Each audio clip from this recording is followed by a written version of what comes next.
झिंगुर की भी आवाज़ आ रही है। और ये देखिए दोस्तों, रात के समय पीछे का नज़ारा बहुत ही सुंदर लग रहा होगा।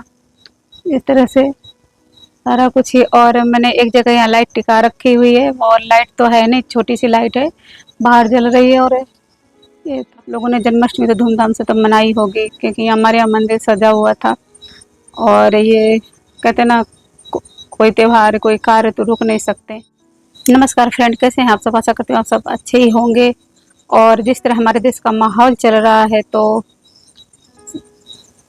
कहते ना, अच्छे होते हुए हम अच्छे भी हैं और ख़राब भी हैं। जिस तरह हमारा दिमाग डिस्टर्ब चल रहा है, हमारा माइंड बहुत ज़्यादा डिस्टर्ब चल रहा है, तो कुछ कह नहीं सकते। सबके साथ यही हाल हो। बहनों और महिलाओं और बेटियों के साथ न्याय करे, बस हमारी तो ईश्वर से यही प्रार्थना है। दोस्तों, इतनी वीडियोस बन चुकी हैं, कुछ कहना ही बेकार है। बहनें किसी का नाम ले लेके उस बात को उखाड़ना बार बार अच्छी बात नहीं होती। बस ईश्वर से यही प्रार्थना है कि उनके साथ न्याय हो जाए। मैं एक वीडियो देख रही थी, तो उसमें किसी ने मतलब बताया, और साइट्स में भी सबसे ज़्यादा सर्च की गई वीडियो। सर्च करते हैं वीडियो कि क्या हुआ कैसे नहीं हुआ, तो प्लीज़ ये सब मत किया कीजिए। हमारे देश का कानून, जैसे कई देशों के कानून बहुत ज़्यादा मजबूत हैं, बहुत ज़्यादा जो ये गलत कार्य करते हैं कठोर से कठोर सज़ा देते हैं, उस तरह के हमारे देश के कानून नहीं बनेंगे, तब जो क्राइम है ये बढ़ते ही रहेंगे। फ्रेंड्स, मुझे नहीं पता कि हमारे देश का कानून या हमारे देश का सिस्टम इतना ढीला क्यों है। जो बेगुनाह होते हैं उनको सज़ा जल्दी से जल्दी मिल जाती है, लेकिन जो गुनहगार होते हैं उन्हें सज़ा देने में बहुत ही देरी करता है। या कोर्ट कचहरी का चक्कर लग रहे हैं, सालों साल आप लोगों को लग जाएंगे, लेकिन जो गलत है वो तो खड़ा रहेगा। और आप रुपए पैसे शरीर हर तरह से बर्बाद हो जाओगे, लेकिन आपको इंसाफ नहीं मिलता। तो हम लोग दुआ करते हैं उन बहन बेटियों को बहुत जल्दी से न्याय मिल जाए, और उनको जो दोषी हैं, जितने लोग भी दोषी हैं, चाहे कोई भी हो, उन्हें कड़ी से कड़ी सजा दें। ज़्यादा कुछ तो नहीं कहना चाहूँगी, लेकिन मेरी सरकार से यही गुजारिश है कि इस देश के कानून को मजबूत बनाए। और कहूँ कि ना कहूँ ये बात, लेकिन मुंह पर आई है तो कह ही देती हूँ कि मोदी जी ने, हमारे माननीय प्रधानमंत्री मोदी जी ने नोटबंदी तो कर दी थी कि काला धन है, और बहुत सारे मतलब काला बाजारी हो रही, काला धन है। तो क्या क्राइम रुक गए? क्या काले धन का जो व्यापार था रुक गया?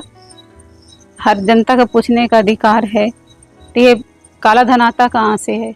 अगर बंद करना है तो नशे को बंद कीजिए मोदी जी, और इसको बंद कीजिए। ये जो अश्लील मूवीज़ बनती हैं इनको बंद कीजिए। छोटे से छोटा बच्चा जानता है कि चीज़ें क्या हैं। बड़े होते हैं, समझदार होते हैं, तो हम अपने हिसाब से उन्हें समझाएंगे, उन्हें हम सिखाएंगे कि क्या गलत है क्या सही है। हमें तो मौका ही नहीं मिलता, क्योंकि मोबाइल सबके पास होते हैं। कहाँ तक रोक लेंगे किसी को? कितना बच्चों के पीछे पीछे भाग लेंगे। अगर घर में मोबाइल में रोक लिया तो बाहर उनको मोबाइल मिल जाते हैं। तो क्या ये जो अश्लील मूवीज़ है अपने देश में, अपने भारत में बंद नहीं होनी चाहिए?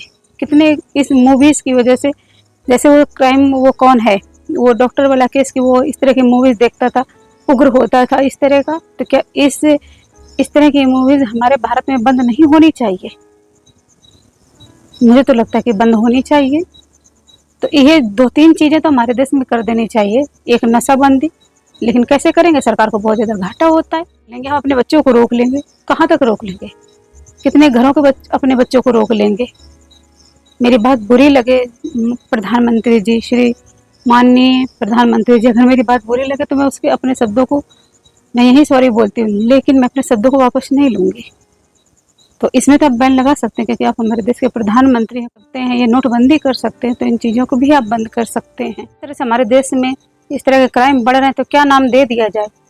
क्या rapist number 1 country of the world, अपने देश का ये नाम रख दिया जाए? जिस तरह के क्राइम हो रहे हैं, किसी भी घर में बहन बेटी सेफ नहीं है, तो क्या ये नाम देना अच्छा होगा? बंद कर दें कि हमारा भारत देश सोने की चिड़िया, हमारा भारत महान, जो हम गर्व से कहते हैं कि हमारा भारत महान।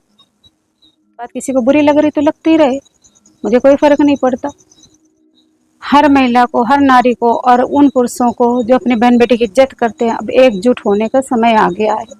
कब तक हम किसी से उम्मीद लगाते रहेंगे, और कब तक हम मोमबत्तियां जलाते रहेंगे? देखते हैं क्या होता है, न्याय होता है कि नहीं होता है, कितने दिनों में होता है। बस प्रार्थना कीजिए कि जल्द से जल्द न्याय हो जाए और हम उन बहन बेटी के साथ में, उनकी फैमिली के साथ में हमारी सहानुभूति हमेशा है और हमेशा रहेगी। और दिल से दुआ करते हैं कि उन पापियों को जल्द से जल्द सजा मिल जाए, बच्चों के साथ में, इन बहनों के साथ में इंसाफ हो। चाहे वो अयोध्या का कांड हो, चाहे वो बस का कांड हो, चाहे वो कोई भी कांड हो। जिस समय ये कांड हुआ 8-9 तारीख की बात है, खबर मिली, उसी समय 12 या 13 तारीख को बस में एक कांड होने में लगा था। कितने शर्म की बात है। भारत है, अपने भारत की बहन बेटी है। अगर कोई ना माने तो आप लोग इस तरह से करोगे।